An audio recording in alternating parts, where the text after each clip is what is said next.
दर्शन सेवामध्ये आपलं स्वागत आहे।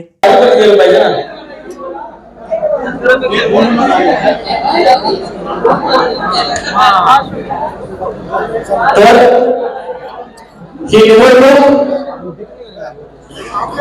धनशक्ती विरुद्ध जनशक्ती या स्वरूपाची आहे आणि मी सगळ्यांना विनंती करतो, तुम्हाला सगळ्यांना छत्रपती शिवाजी महाराजांची शपथ आहे की आता भाषण संपेपर्यंत कोणी उठू नका। सगळ्यांना शिवाजी महाराजांची शपथ आहे, सगळेजण खाली बसून घ्या, कारण आपल्याला पप्पू पाटलांची गावामध्ये परत विजय मिळवून काढायची, आपल्या गावामध्ये परत विजय मिळवून काढायचे। त्यामुळे कृपया सगळ्यांनी शांततेमध्ये बसून घ्यावं ही विनंती इथल्या प्रत्येकाला मी करतोय। बांधवांनो, आज या भागातल्या रस्त्यांची अवस्था काय, आज या भागातल्या पाण्याची परिस्थिती, या भागातल्या ऊसाच्या भावाची परिस्थिती काय, आज इथला शेतकरी भाऊराव चव्हाणच्या माध्यमातून पूर्ण भरडून निघालेला आहे। आजूबाजूचे कारखाने भाव देत आहेत, पण आपला कारखाना भाव देताना दिसत नाही। त्याचबरोबर आज जर आपण बघितलं तर इथल्या तरुणांच्या हाताला काम देण्यासाठी कोणत्याही प्रकारचा उद्योग अथवा व्यवसाय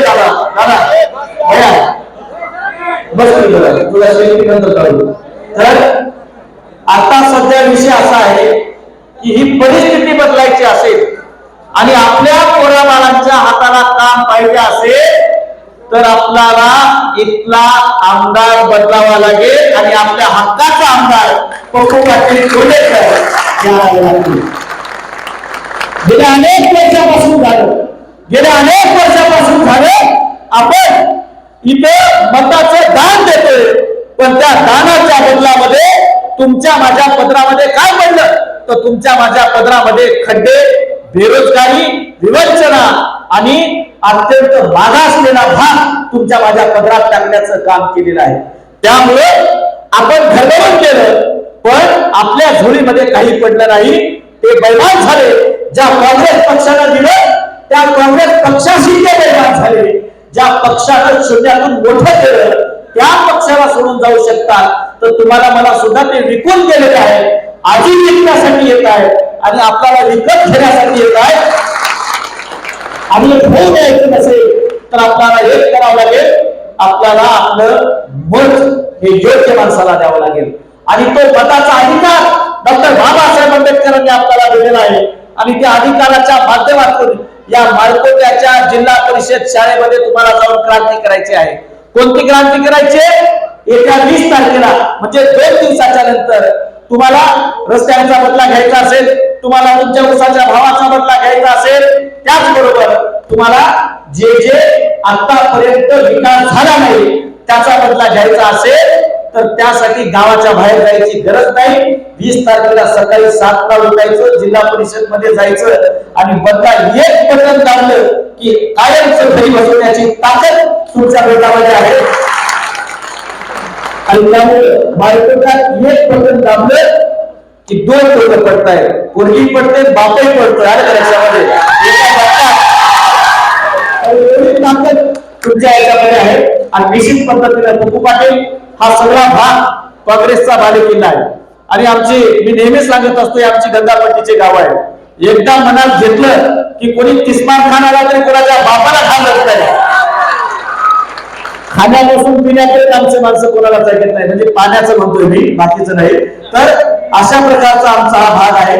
माता भगिनी या ठिकाणावरती लाडकी बहीण आली आता 9 वर्ष याला माय लाडकी बहीण वाटली नाही, 10 वर्ष झालं सरकार आहे।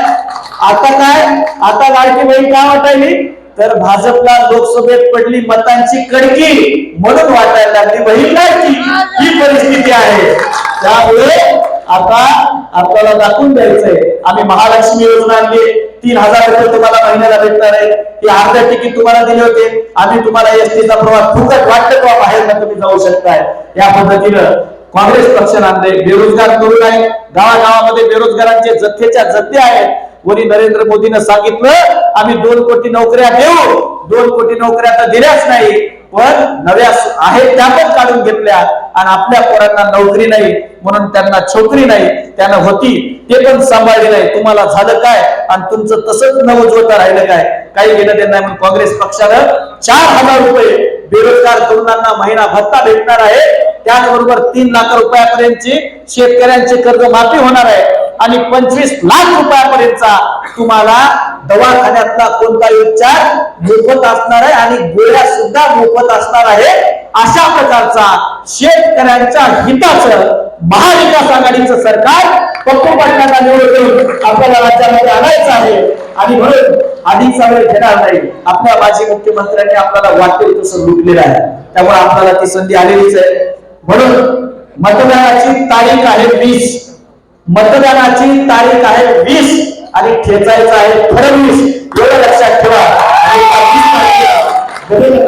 पप्पू पाटील आणि रवींद्र पाटील यांना पंजा या दिशेने समोरचं 1 नंबरचं बटन दाबून बहुमताने विजयी करावं एवढी विनंती मी मालपूरकरांना करतो आणि थांबतो। धन्यवाद। जय हिंद, जय महाराष्ट्र। धन्यवाद।